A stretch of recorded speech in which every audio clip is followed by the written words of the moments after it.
मंच पर उपस्थित अखिल भारतीय विद्यार्थी परिषद के माननीय पदाधिकारी गण तथा विद्यार्थी सेवा समिति के सभी माननीय पदाधिकारी गण, मंच के नीचे उपस्थित सभी कार्यकर्ता, पूर्व कार्यकर्ता तथा मान्यवर नागरिक सज्जन, माता भगिनी,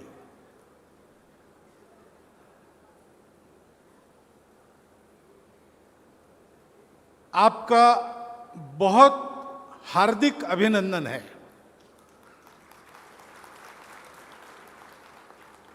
क्योंकि आपने अपने परिश्रम से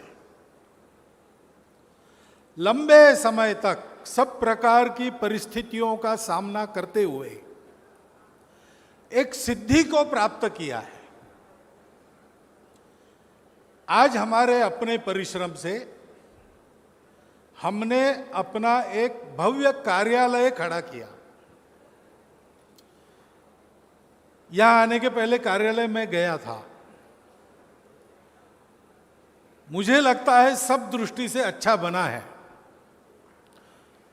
तो बनाने वाले प्रत्यक्ष जिन्होंने बनाया उसको, उनका भी अभिनंदन, और उनको बनाने में जिनके प्रेरणा और परिश्रम की साथ रही वो आप सभी का अभिनंदन,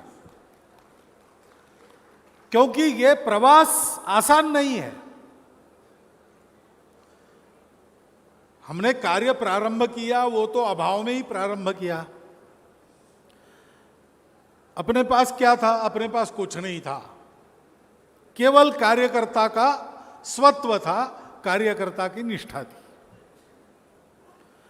और एक दुर्दम्य आत्मविश्वास था कि परिस्थिति कैसी भी दिखे, एक न एक दिन, क्योंकि हमारा विचार सत्य विचार है, न्याय का विचार है, हम इसको सफलता तक ले जाएंगे। और इस विचार से हम लगे। थोड़ा बढ़े तो विरोध शुरू हुआ। अभावों में, अनुकूलता के अभाव में, प्रतिकूलता के बवंडर में काम करने के लिए परिश्रम तो करना पड़ा, पसीना तो बहाना ही पड़ा, खून भी बहाना पड़ा। सत्य और न्याय को लेकर हम चल रहे थे, परंतु ऐसे लोग होते हैं जिनको लगता है हम ही सही है, बाकी सब गलत है।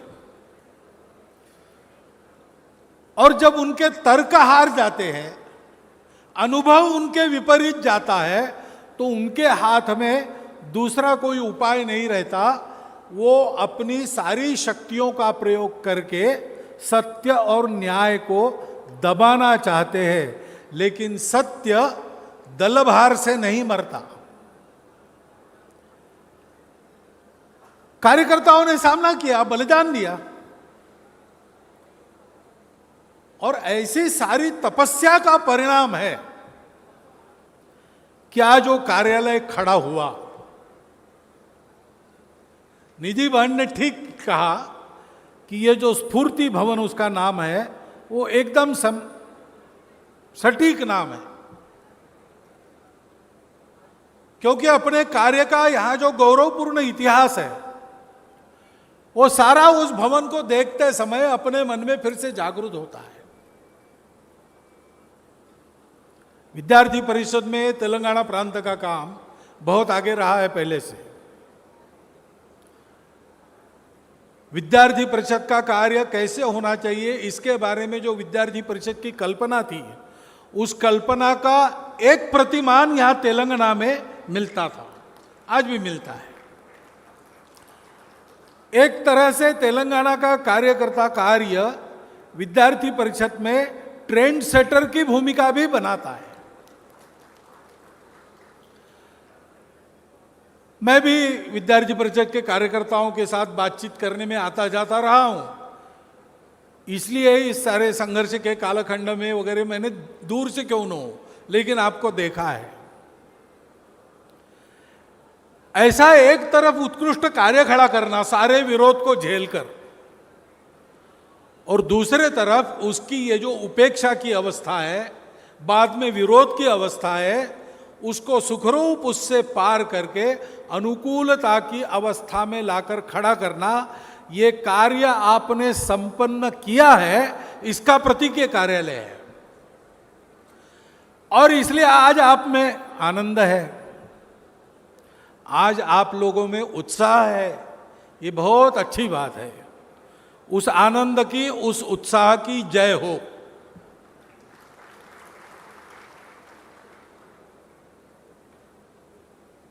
आनंद और उत्साह में और एक बात ध्यान में रखनी चाहिए।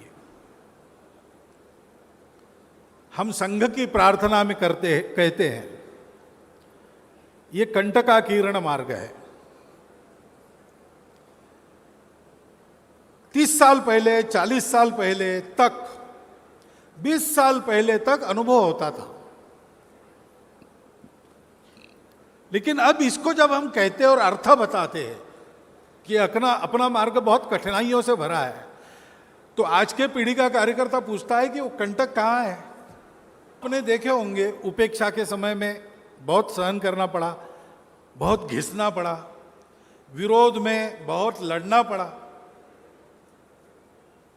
अंदर के दुख को दबाकर कार्य के हित के हेतु कर्तव्य कठोर होके आगे बढ़ना पड़ा। इतने सारे आघात होते हुए भी और उसका प्रतिकार करते हुए भी मन में कोई द्वेष शत्रुता न आए, इसके लिए मनोनिग्रह बनाना पड़ा। लेकिन आज तो सब ठीक है, अब कार्यालय हो गया, अच्छा कार्यालय बन गया, सब प्रकार की सुविधाएं उसमें है, साधन सुविधा अपने पास है, और समाज में आस्था, प्रेम और प्रतिष्ठा के हम धनी बने हैं। एक समय विद्यार्थी परिषद का कार्यकर्ता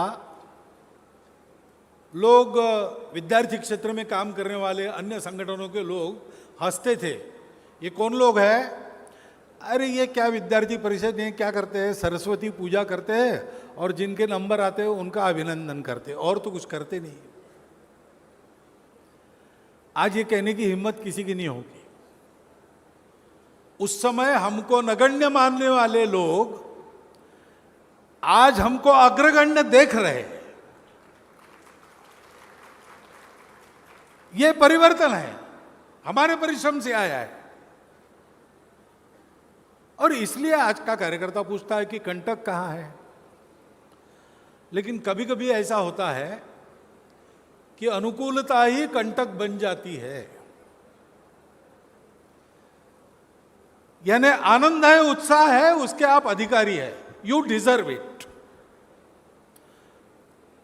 उस आनंद में, उत्साह में हम सब लोग सहभागी हैं, क्योंकि ये आपका अधिकार आपने प्राप्त किया है, आनंद मनाने का, उत्साह मनाने का।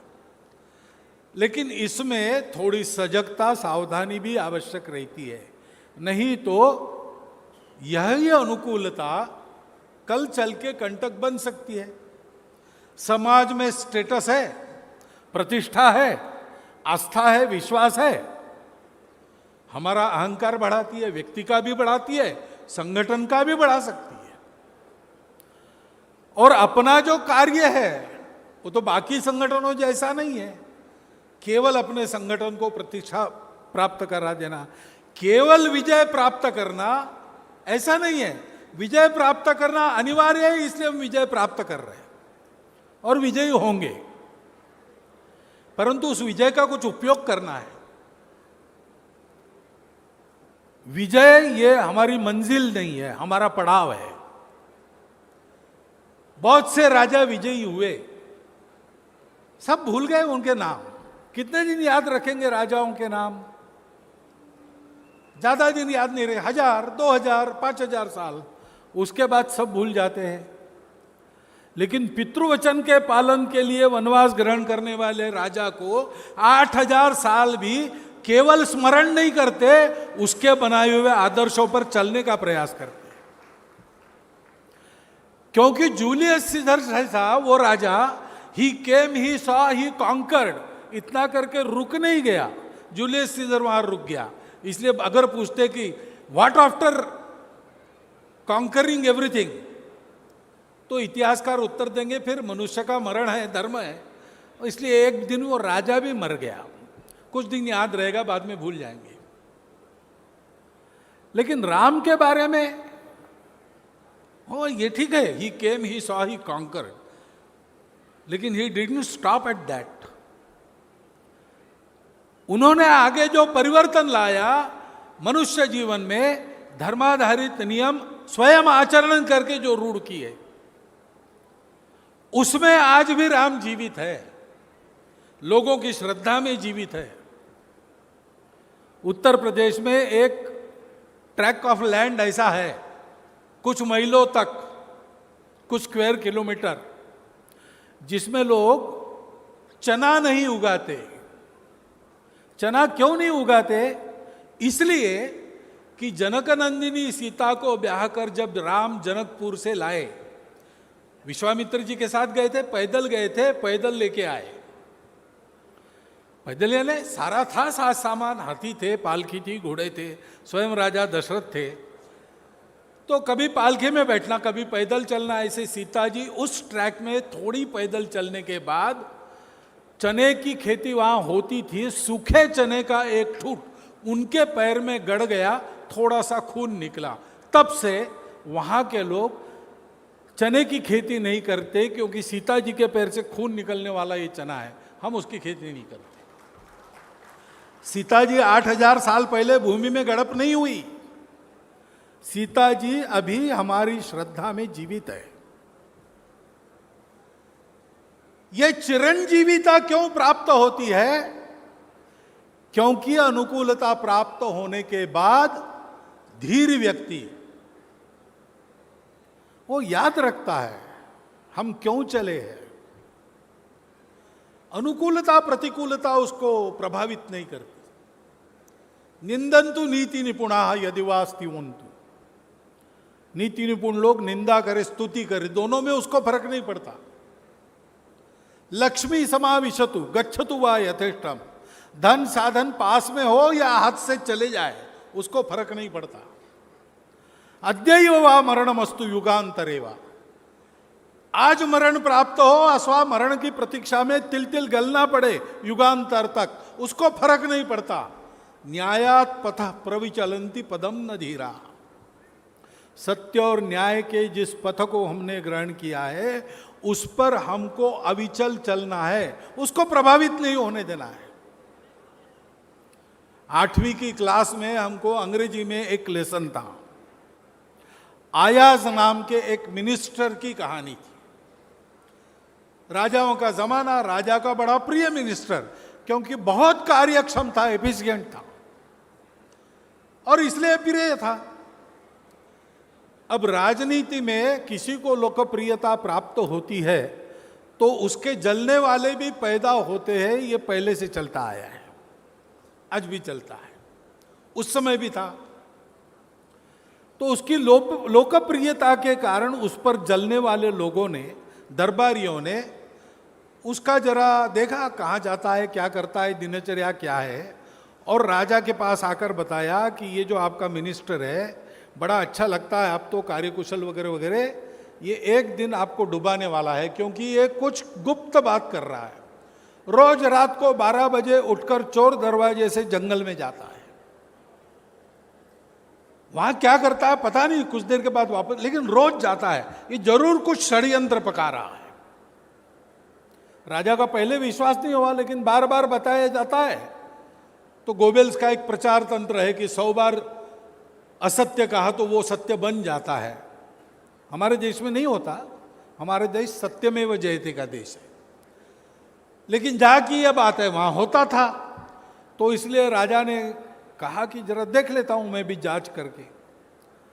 तो राजा रात को उसके घर के पास छुप के बैठ गया, भेष बदल के। देखा तो 12 बजे वो घर के बाहर आया, चोर दरवाजे की ओर चला, चोर दरवाजा पार करके जंगल में घुस गया, राजा उसके पीछे पीछे। जंगल के मध्य में एक खंडहर नुमा मकान था, उसमें वो घुस गया, राजा भी उसके पीछे, लेकिन दरवाजे पर रुक गया। 2 मिनट के बाद वो वापस आ गया, तो राजा ने उसको पकड़ा, तलवार उसके सीने पर तान कर। राजा कहता है कि बोल तू क्या कर रहा था, नहीं तो अभी तुम्हारे। तूने कहा महाराज ठीक है, आपके मन में शंका आई है, और मैं किसी को बताता नहीं, लेकिन रोज मैं ऐसा करता हूं, आपको भी बताया नहीं था। तो ऐसा कीजिए, मैं अंदर जाके अभी बाहर आया, आप फिर से चलिए मेरे साथ, 2 मिनट में हम दोनों बाहर आ जाएंगे। राजा उसके पीठ को तलवार लगाकर उसके पीछे पीछे गया। उस खंडर नुमा मकान में सबसे अंदर जो कमरा था, वहां पर एक लकड़ी की संदूक थी, पेटी थी। आयाज ने उस पेटी को खोला, उसमें देखा, चलिए महाराज हो गया काम। राजा ने भी देखा तो उसमें एक फटा पुराना कोट था। राजा ने कहा, ये क्या गड़बड़ है, तुम क्या करते हो, ये क्या तंत्र विद्या वगैरह है क्या? उसने कहा, नहीं महाराज, मैं इस शहर में जब आया था भिखारी बनकर आया था, मेरे पास कुछ नहीं था, केवल एक ऐसा कोट था जो पहन के यहां मैंने काम प्रारंभ किया, धीरे धीरे यहां तक पहुंचा। अब मेरे पास सब कुछ है, आपकी कृपा भी मेरे पास है, मुझे कुछ नहीं चाहिए, लेकिन ये वैभव मेरे बुद्धि को भटकाए नहीं, इसलिए रोज आके मैं अपने इस फटे कोट का दर्शन करता हूं। हम यहां तक आए कैसे आए? हमारे लिए अच्छा शब्द कहने वाला कोई नहीं था, हमको तो गालियां ही गालियां पड़ी। हमारे लिए कोई प्रोटेक्शन नहीं था, कोई स्पॉन्सर नहीं था, कोई मेंटर नहीं था, कोई प्रचार नहीं, कोई सरकार नहीं, हमारे विचार की मान्यता नहीं, कुछ भी नहीं, अनुभव नहीं। हम तो जंगल में खिलने वाले फूल थे। अच्छे अच्छे फूलों को गमले में लगाकर उसको रोज फर्टिलाइजर वगैरह देकर और अमीरों के गैलरियों में, बगीचों में उनको विकसित किया जाता है, सुंदर सुंदर दिखते हैं। जंगल के फूल की कौन चिंता करता है? उसको तो खुद बड़ा होना पड़ता है। हम किसके भरोसे बड़े हुए? ये हमारा स्वत्व है। क्रिया सिद्धि सत्वे भवति महताम नोपकरणी। बड़ी बड़ी क्रिया सिद्धि, महताम क्रिया सिद्धि उपकरणों के द्वारा नहीं, कार्यकर्ताओं के स्वत्व के द्वारा तैयार होती है। हमने अपने आत्मीयता से, अपनेपन से, हमने अपने ध्येय के विचार से, ध्येय दृष्टि से, हमने अपने अनुशासित व्यवहार से कार्यकर्ताओं के मन के उस गुण को सींचा, उनका सत्व सींचा, उनका सत्व खड़ा किया। सत्व के पीछे पीछे सब आता है। नृसिंह अवतार हुआ, हिरण्यकश्यपु का वध किया, देवों ने तालियां बजाई, पुष्प वर्षा की, क्योंकि उनको आशा थी कि अब हिरण्यकश्यपु मर गया तो राज्य तो हमको ही मिलेगा। इंद्र देख रहा था, लेकिन उसको देखते देखते नृसिंह भगवान ने प्रहलाद को ही राजा बना दिया। तो इंद्र हाथ मलते रह गया, बृहस्पति के पास गया, गुरुवर क्या करे, दाव तो हमने अपने लिए लगा था, फायदा वही ले गया। तो बृहस्पति ने कहा, आप कुछ 1000 वर्ष मत करो कुछ, वो अत्यंत सत्वशील है, उसको तुम अपदस्थ नहीं कर सकते। कुछ 1000 वर्षों के बाद जाकर उसका राज्य मांग लेना, वो दाता है, याचक को ना नहीं कहता। तो इंद्र ने कहा, राज्य कैसे मांगू, मैं भीख मांगू राज्य के लिए? तो बोले ऐसा नहीं, फिर दूसरा कुछ मांग लेना जिससे राज्य तुमको मिल जाए। तो कुछ 1000 वर्षों के बाद इंद्र याचक का वेश करके प्रहलाद के दरबार में गया और प्रहलाद को कहा कि महाराज, मैं याचक को कुछ मांगने आया हूं। प्रहलाद ने कहा, मैं तुमको पहचानता हूं, तुम इंद्र हो, भेष बदल के आए हो और मांगने क्या आए हो? मेरा राज्य ही मांगोगे, और क्या मांगोगे? लेकिन तुम डरो मत, मेरा भी व्रत है, तुम जो कुछ मांगोगा मैं दूंगा, मेरी प्रतिज्ञा है, तुम याचक बनकर आए हो। तो इंद्र ने हंसते हुए कहा कि नहीं नहीं, मैं आपका राज्य नहीं मांगूंगा, मुझे आपका स्वत्व दो। तो प्रहलाद ने जल मंगाया, अभिषेक जल छोड़ दिया हाथ से, कहा मेरा सत्व मैं इंद्र को देता हूं। तो उसका सत्व एक पुरुषाकृति में उसके शरीर से बाहर आके इंद्र के शरीर में प्रविष्ट हो गया। लेकिन तुरंत बाद और एक तेजस्वी पुरुष उसके शरीर के बाहर आया। तो प्रहलाद ने पूछा, भगवान आप कौन हो और आप मेरे शरीर को छोड़कर क्यों जा रहे हो? तो बोले, मैं तुम्हारा तेज हूं, सत्व जहां जाता है वहां तेज जाता है, मैं सत्व के पीछे जा रहा हूं। दूसरा एक बलशाली पुरुष फिर से बाहर आ गया, प्रहलाद ने पूछा अब आप क्यों छोड़े जा रहे हो? तो उन्होंने कहा मैं तुम्हारा बल हूं, शौर्य हूं। जहां सत्व और तेज होता है वहीं बल और शौर्य होता है, मैं उनके पास जा रहा हूं। बाद में एक महिला उसके शरीर के बाहर आई। प्रहलाद ने पूछा मां तुम कौन हो, मुझे छोड़े क्यों जा रही हो? तो कहा मैं तुम्हारी लक्ष्मी हूं। तुमको जो प्राकृतिक वैभव मिला है, मानसिक वैभव मिला है, भौतिक वैभव मिला है, वो सब मैं हूं। और शील बल तेज, सत्व बल तेज जहां रहते वहीं पर मैं जाता हूं। वो चली गई। एक सत्व मांगकर राज्य सहित सब कुछ प्रहलाद का इंद्र ने हरण कर लिया। हम कभी इन साधनों के पीछे नहीं भागे, हम कभी प्रसिद्धि के पीछे नहीं भागे, हम कभी झूठे सत्ता स्थानों के पीछे नहीं भागे। हमने अपने शील पर बल दिया, अपने शील को कोटि कोटि हृदयों में जागृत किया। हमारा शील है। विद्यार्थी परिषद में 3 शब्द कहे जाते हैं, ज्ञान चारित्र्य एकता। यह हमारा शील है, यह हमारा स्वत्व है। इसके बलबूते हम यहां तक आए। भवन खड़ा हुआ, अच्छा हुआ, सबको स्फूर्ति मिलेगी, सबको उत्साह मिलेगा। कार्य अधिक गति में करने के लिए एक सुविधा मिल गई, उस सुविधा का उपयोग करना, पूरा उपयोग करना। जैसे जैसे सामर्थ्य बढ़ता है वैसे वैसे भी वैभव भी आना चाहिए। हम वैभव के विरोधी थोड़ी है। यत्र योगेश्वर कृष्ण यत्र पार्थो धनुर्धरा तत्र श्री विजयो भूति ध्रुवा नीतिर मतिर्मम। ये ध्रुवा नीति स्वत्व है, लेकिन उसके साथ श्री विजय और भूति ये भी चाहिए।